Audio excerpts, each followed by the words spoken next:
السلام عليكم، ازيكم يا حبايب قلبي؟ اللهم صل وسلم وبارك على سيدنا محمد وعلى اله وصحبه اجمعين. ايه رايكم بقى في شويه البريوش القمر دول؟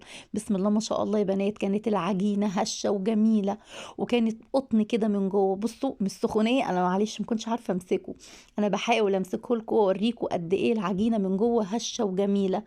بصوا بتمنى تجربوه ان شاء الله باذن الله. ضعفوا كده المقدار ان شاء الله، انا حاسه ان هو هيعجبكم باذن الله. يلا عشان احنا ايه مستعجلين. بصوا يا بنات، احنا معانا كيلو دقيق، كيلو دقيق بالظبط. حطيت عليه معلقه ونص خميره، وانا كان الخميره عندي بقالها فتره فقلت اختبرها. في ربع كوبايه ميه فتره، معلقه سكر. دوبتها كويس جدا يا بنات وركنتها على جنب. تعالوا بقى نشوف هنحط ايه. هنحط المقادير الجافه. حطيت هنا معلقه ملح، نص معلقه ملح صغيره، نص معلقه ملح صغيره، او رشه ملح يعني، ما يعادل نص معلقه. كوبايه سكر، معلقه بيكنج باودر، معلقه صغيره بيكنج باودر يا بنات.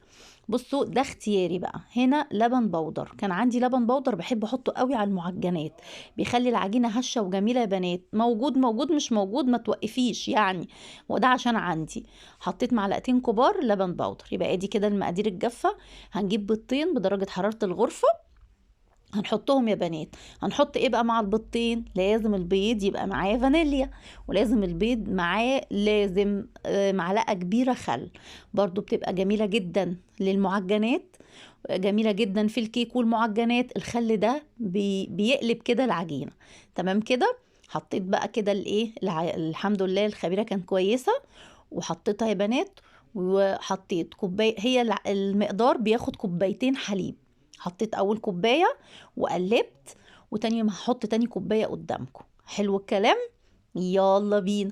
وحطيت بقى، هنشيل بقى يلا يا رودي شيلي بقى المعلقة عشان مش هينفع موضوع المعلقة ده. ويلا بقى نشتغل بايدينا. يلا بصوا، عايزة العجينة تمسكيها كده كأن حد مضايقك وتقعدي تنزلي فيه. بصوا اعجنوا فيها على قد ما تقدروا، يعني بتاع ربع ساعة كده. بصوا يلا اديله فيها كده، اقعدوا اعجني فيها وقلبي فيها ومرمطي فيها. بصي اقعدي كده لحد العجينة ما تقول تخرج من الطبق، يعني عارفة تخرج من هدومها خالص. ما شاء الله يا بنات، العجينة هتشوفوها معاكم عاملة ازاي. اخدت بالظبط كوبايتين حليب. تمام كده. في بقى نص كوبايه زيت، نص كوبايه زيت بس مش هحطها دلوقتي، اقول لكم احطها ايه بعد ما الم العجينه واعجن. بقوم حطها يا بنات. هتلم بقى معايا العجينه كده وهتخليها ايه لوز اللوز زي ما بيقول. بصوا عماله كبتي كله مع الولاد بطلعه بقى في العجينه. بصوا والله انا بحب العجينه، يعني انا بصوا معلش اعذروني انا مش هكمل بالجلافز. انا دايما العجين بحب كده ايدي تبقى فيه، انا كده كده بعمل لاولادي يعني. فايدي نظيفه وبشتغل، بحب اشتغل بيها وبحب اشتغل قوي بالذات بالعجين بايدي يا بنات. بصوا بصوا العجينه لمت وبقت قمر ازاي. طبعا انا ايه قصه البريوش ده اللي انا عرفت ان اسمه بريوش بعدين، يعني كان ليه قصه قديمه جدا بتاع 30 35 سنه كده يا جماعه مع عيلتي. كان البريوش ده تخيلوا بنعمله في ايه. بصوا هنا انا بوريكم الاول عشان ما اخدكوش في الكلام. العجينه ما اتخدمتش. لما تمسكي حته من العجينه وتفرديها وتقطع معاكي تعمل زي تشققات او خروم او يعني بتتقطع كده، اعرفي ان العجينه لسه ما اتخدمتش. لو مسكتي حته عجينه واتفردت معاكي يا بنات وما عملتش زي نقول شبابيك كده مربعات اتشققت معاكي، تبقى العجينه ايه حلوه قوي. هنا بقى رشيت رشه دقيق ونزلت. بصوا حبة شمال حبة يمين حبة فوق حبة تحت، مسكت العجينة يا بنات خليتها. بصوا زي ما بقول شفت السلايم، العبي بقى بالعجينة، اقعدي بالسلايم. بصوا انا عايزاها عجينة ملزقة، لازم تكون عجينة كده ملزقة يا بنات عشان العجينة تبقى هشة معاكي. وما تستعجليش فيها وتحطي زيت او دقيق او تقولي العجينة لا، هي بتبقى ملزقة كده بس بتاخد معاكي شوية كده في العجن معلش. بصوا يعني لو في عجان ماشي، مفيش عجان ايدينا ما شاء الله يعني مش هنستخسر معلش صحتنا فيها. بصوا كان زمان بقى موضوع حاجة و30 سنة ده، كان عيلتي او معروفة بتعمل تخيلوا البريوش، او احنا بنقول عليه البونبوني بقى. بنعمله في ايه؟ بنعمله في المناسبات الغير سعيدة، بعيد عنكم كده يعني في الايه ما حد يتوفى. والله زي ما بقول لكم كده. على فكره كنا اطفال بقى، يعني البنات بتوع العيله كانوا اطفال، فلما حد كان يموت كنا نفرح. تخيلوا نفرح عشان هناكل بونبوني. ايه ده، هيعملوا بونبوني ويعملوا قرص خمري. بصراحه ربنا بقى يسامحنا يعني على الفرحه اللي احنا كنا بنفرحها. بس اهو بصوا بقى العجينه، بصوا لما انا فردت حته يا بنات بقت حلوه، ما بتشققش، ما بتعملش زي شبابيك كده. رجعتها في نفس ذات الطبق، وهنقعدها ايه يا بنات، قولي ساعة كده ان شاء الله هتخمر وهتبقى معاكي الضعف كده، وتقلبز معانا وتبقى زي القمر. ايوه تعالوا بقى نحط الايه اهو، سبتها تختمر ساعة في مكان دافي. انا شغلت الفرن يا بنات وطفيته وحطيتها. بصوا بقى، بصوا بقت لوز اللوز والله، بقيت قمر. بصوا بحط ايدي فيها، خرجت الهواء. معلش اعذروني على الصوت. وبعد كده بقى بصوا هنعملها كده على شكل اسطواني. ليه بقى؟ هتريحنا جدا في التشكيل وفي التقطيع. بس بقيت ايه، هنعملها كده بالشكل ده الاسطواني. عايزه تقسمي العجينه 2 وتعملي اسطوانتين كبار كده وتقطعيها، ماشي. انا اكتفيت بان انا اعملها اسطوانه وقطعتها. ايوه ظبطي يا بنتي يا رودي الورد عشان تطلع في التصوير. بصي كده قطعتها بقى يا بنات. بسم الله ما شاء الله، رمت معايا 30 بونبونيه او 30 وحده شريك. بصوا بقى البونبوني ده كنا بنفرح يا بنات. ولازم بقى، لو حتى بعيد عنكم، لو حد بقى شاب مات يعملوا بقى كمية بونبوني ولازم بقى نعمله. مفيش بقى ضحك ولا فرحة ولا لا، بيعملوه كده عشان المناسبة الغير سعيدة ربنا ما يكتبها على حد بقى. احنا بقى كل بنات العيله اتمرضت، حاجه طعمها جميل بقى القمر ده نعمله في المناسبات دي. كبرت واتجوزت وجيت هنا عند بيت حماتي، ما لقيتش هم عارفينه، ما كانوش بيعملوه، وعجبهم جدا لما عملته. واتمردت على قواعد العيله وبقيت اعمله في الاعياد. درجه امي الله يرحمها جت وانا عاملاه، انت عامله بونبوني؟ ولقيتها قلت لها انا لا لا لا مش بونبوني والله ده بريوش. هو ايه بريوش ده؟ بونبوني. قلت لها طب انتوا كنتوا بتحطوا قرفه؟ قالت لي لا. كنتوا بتحطوا سكر؟ قلت لها يبقى بريوش. واقنعتها ان دي عادات وتقاليد ملهاش لازمه، ولازم نفرح، والحاجه لما تكون كويسه كده ما نظلمهاش وبس. اتمرضنا وبقيت اعملها للولاد على طول. هم حتى عارفين انه اسمه بونبوني، يعني قليل قوي ونادر قوي لما يعرفوا موضوع البريوش ده، حاجه مستحدثه علينا يعني. بتمنى يا رب تكون تعجبكم، تتمرضوا زي كده، لان دي عادات وطقوس مش كويسه يا بنات والله. لما يعني الحاجه ربنا خلق الحاجه اللي طعمها حلو ونعملها في اي وقت ونفرح بيها الولاد، وما تبقاش عاده، ما تبقاش بدعه يعني. تمام حلو كده. بصوا انا قطعتها زي ما انتم شفتوها، عملت لكم منها كور، وعملت سبتها زي ما هي بالتقطيعه. بصوا بتبقى سهله جدا في التشكيل. بصوا بقى يا بنات، احنا هنعمل ايه؟ هنعمل زي حبل كده. بصوا بلفها كده، بلفها وبسيب الطرف الاخير بحطه تحت علشان ما يفكش معاه. ودهنت صاج. بصوا بقى نصيحتي ليكم تدهنوه زبده. انا ما كانش عندي زبده بس دهنتها سمنه بلدي. عارفين ليه يا بنات؟ ما تلزقش معاكي خالص.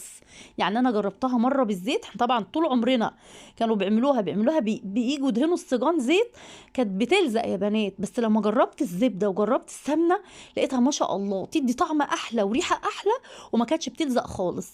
دي نصيحه.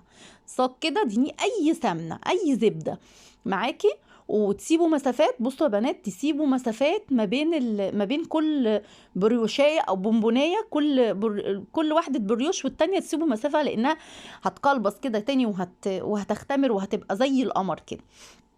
بصوا سهل جدا. بصوا انا هقلع بقى الجلافز، انا قايله لكم في بدايه سامحوني يعني، ونشوف هنكمل معانا لحد ايه يعني. وعماله احاول شمال يمين بيه بس انا هقلعه اكيد يعني. بصوا بقى يا بنات، بصوا انا بقى اهي بتبقى الحبل طول معاكي، عايزه قصيه، عايزه تعملي العجينه اكبر من كده اعمليها. دي عجينتك يا حبيبتي وانت حره فيها، محدش يزعلك ابدا. عايزه تخليهم 20 قطعه خليهم، 25 خليهم، يعني هي من 20 ل 25. انا خليتهم 30 لان ولادي مش عايزه اقول لكم والله يا بنات ما بيت. انا بقول لكم ضعفوا الكميه وعلى ضمانتي، وان شاء الله مش هتملوا ولا تكلوا تعملوه باذن الله. بصوا بقى انا بعمل معاكم بسرعه اهو، بوريكم ان اهو تلفوه وتسيبوا الطرف الاخير وتحطوه. تمام كده لحد بقى ان شاء الله باذن الله كده ما نخلص الكميه باذن الله. وبعد كده هنسيبها يا بنات تختمر تاني. يعني احنا بعد ما نخلص، بصوا انا خلصت اول صينيه، بعد ما نلفها كلها ونخلصها، مش هنسويها على كده، لا، احنا هنسيبها تختمر كمان ساعة كده. برضو انا شغلت الفرن وطفيت عليه وسبتها تختمر، كان عندي دفاية حطيت عليها، الفرن شغلت وطفيت وحطيت عليه. بصوا بقت البريشيه مقلبظه كده واختمرت تاني. كل ما تخمري فيه خدي بقى نتيجة منه، خليه يختمر، كل ما تاخدي نتيجة انه هش وقطني وجميل يا بنات والله. بصوا بقى، خلصنا كده كمية. هنعمل ايه بقى؟ هنجيب بيضة يا بنات، حابة تجيبي بيضة وتدهني بيها تكملي معايا مفيش مشكلة، انا هديكي كذا اختيارات. انا جبت صفار بيضة، يعني انا فصلت اهو البيضة عن الصفار، جبت صفار بيضة تمام كده. هنحط فيها ايه بقى؟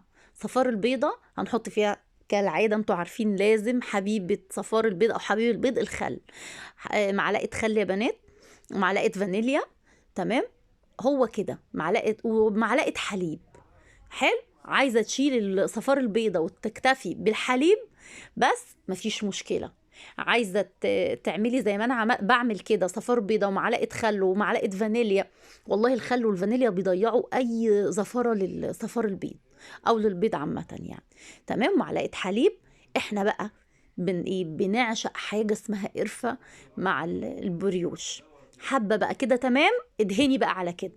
حابة بقى تضيفي معلقة القرفة اللي انا هحطها، حطيها. يعني احنا بقول لكم احنا بنحب، ولادي بيحبوا القرفة قوي في المعجنات. حطيت بقى معلقة قرفة، هي كترت زايدت معايا شوية مش مشكلة، ممكن تحطي معلقة اصغر من كده. يلا بقى يا بنات، انا قلت لكم ان انا سبته اختمر ساعة بعد ما شكلته. حلو، معلش ما تغلطوش بقى الغلطة، معلش وقع مني. تمام. وهندهن بقى، نبتدي ندهن الوش ده يا بنات. حلو. حابة تشيلي القرفة وتشيلي صفار البيض مفيش مشكلة، وتكتفي بالحليب كده وتدهني بيه مفيش مشكلة. بصوا انا دهنته كله، وبعد كده يا بنات هجيب برضو صفار بيضة ومع معلقة حليب عشان يبقى ايه يعني، يبقى اهدى شوية كمان في اللون. يعني اعملي الدهان اللي يريحك. بصوا، وحطيت عليه بقى سكر، اللي هو السكر السنترفيش العادي بتاعنا، بعد ما دهنته بقى باللي هو الصفار، هنا صفار بيضة ومعلقة حليب وفانيليا وخل. بصوا بقى يا بنات، بصوا بعد ما خلصناه، بصوا بعد ما اختمر بقى زاد ازاي، بسم الله ما شاء الله. بصوا يتاكل. دخلته بقى فرن ساخن لمدة ربع ساعة، يعني تلت ساعة بالكتير على حسب فرن كل واحد، ما بيقعدش اكتر من ربع ساعة، لو الفرن ضايع يبقى تلت ساعة بنات. بصوا، بصوا ده اللي بالقرفة. بصوا ما شاء الله تبارك الله والله. انا كنت بحاول امسكه، بصوا ما لزقش خالص، يعني انا مجرد ما مسكتها ما كانتش لازقه، وكان جميل. كوبايه حليب بقى، كوبايه شاي بلبن، كوبايه شاي. بصوا ده بقى اللي من غير قرفه. بصوا ما شاء الله. بصوا يا جماعه، بتمنى تجربوه بألف هنا على قلوبكم، وبتمنى تكسروا أي قاعدة فيها أكلات معينة في مناسبات معينة، لا، اعمليها في كل وقت وكل حين، طالما الأكلة أو الطريقة عجباكي وعجبة ولادك. اعملوها يا بنات بكل حب، وإن شاء الله بإذن الله هتطلع أكتر ما بتتمني إنها تبقى حلوة. يلا بألف هنا ولايك وشير لو عجبكم الفيديو. استودعكم الله الذي لا تضيع ودائعه.